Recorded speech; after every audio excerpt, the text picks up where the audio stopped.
Our next guest is going to share with you tales of bribery, of mafia-type tactics, of controlling of markets, of labor, and he's going to talk about arrogance.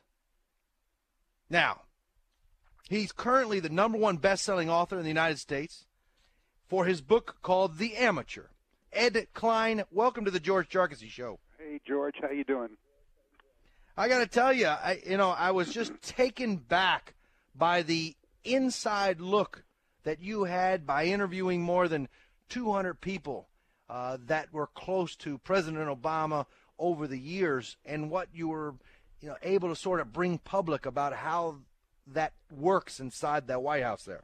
Well, thanks so much, George. I've been a journalist for longer than I care to mention, and for this book, I was able to interview many present and former members of the Obama administration, a lot of congressmen and senators, both Republicans and Democrats, White House correspondents, African-American political leaders who were there for Obama when he started off, Jewish American donors who have made it possible for him to raise an awful lot of money. I've, really done the whole spectrum, both on the left and on the right, to do The Amateur, this book of mine. Now, Ed, I want to step back just 1 minute, all right, because so often mainstream media, who has not done well with your book, I mean, they've not given you good reviews so much, they've tried to ignore your book, and despite that, you've gone to be the #1 best-selling book in America right now, which is amazing and tells you something about the book. I mean, you're a serious journalist that has this incredible book that gets very little attention from the media. But thanks to your radio show and others like yours, The Amateur has been the #1 book on the New York Times bestseller list it's going on 5 straight weeks, George. And I hope and think and pray that it will make a difference in this presidential election campaign. Because what I have said in The Amateur is that Barack Obama is not suited by temperament, personality, character, experience, credibility to be president of the United States. He, unlike, say, a Lyndon Johnson, who didn't give good speeches and couldn't read from the teleprompter, knew how to use the levers of power in Washington. Barack Obama occasionally gives a decent speech and certainly knows how to read from the teleprompter and has nice ties that he wears. But he hasn't the first clue how to get things done in Washington, except to do it by, dictatorial fiat, by, saying this is the way it's going to be, whether you like it or not. He does not. He goes outside the Constitution. He doesn't use the Congress to get things done because he doesn't know how to do it. He is lost. He's the amateur. I tell you, 7 years in the Illinois State Senate, 2 years in the United States Senate, also not very impressive, and then he goes to the White House, and you were privileged to have a lot of data about this meeting that happened 5 months into his presidency.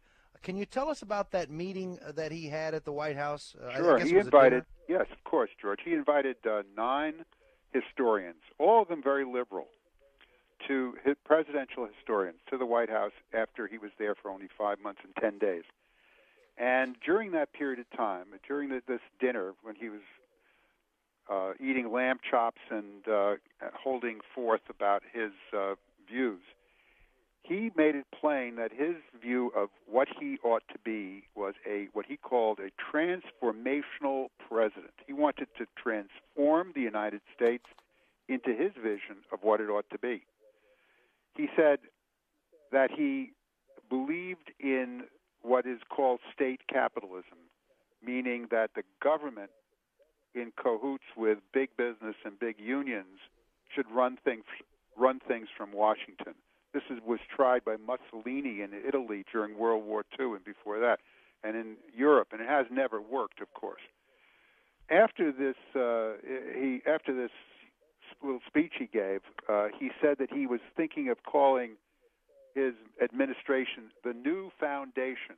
And one of the historians there, Doris Kearns Goodwin, piped up and she said, "Mr. President, I don't think that's a very good idea." You talk in the book, in your first chapter, you open it up with the story of Bill and Hillary Clinton talking. Can you just give us a brief overview of how you got to Sure. the title of the book? Yeah, I'd love to. About a year ago, in August 2011, actually, Bill invited a group of people to his home in Chappaqua, New York, which is just north of New York City.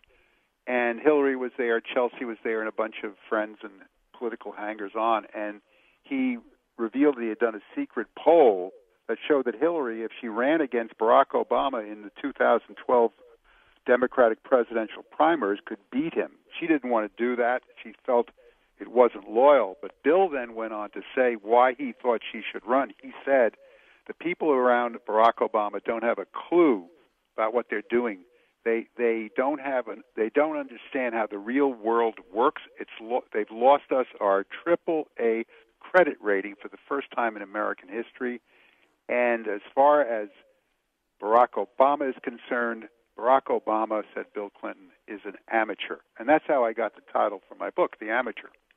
Yeah, it's it's just amazing. Such a limited service, no building a business, no long time in Washington, no governor. I mean, he just popped up out of nowhere. And he hasn't learned anything in the almost 4 years he's been in office. You know, there have been presidents who come in who haven't been prepared. Harry Truman or John F. Kennedy really wasn't prepared when he was elected president. But during the 3 years he was president before he was assassinated, he grew in the office, as did Truman. But this guy has not grown in his office.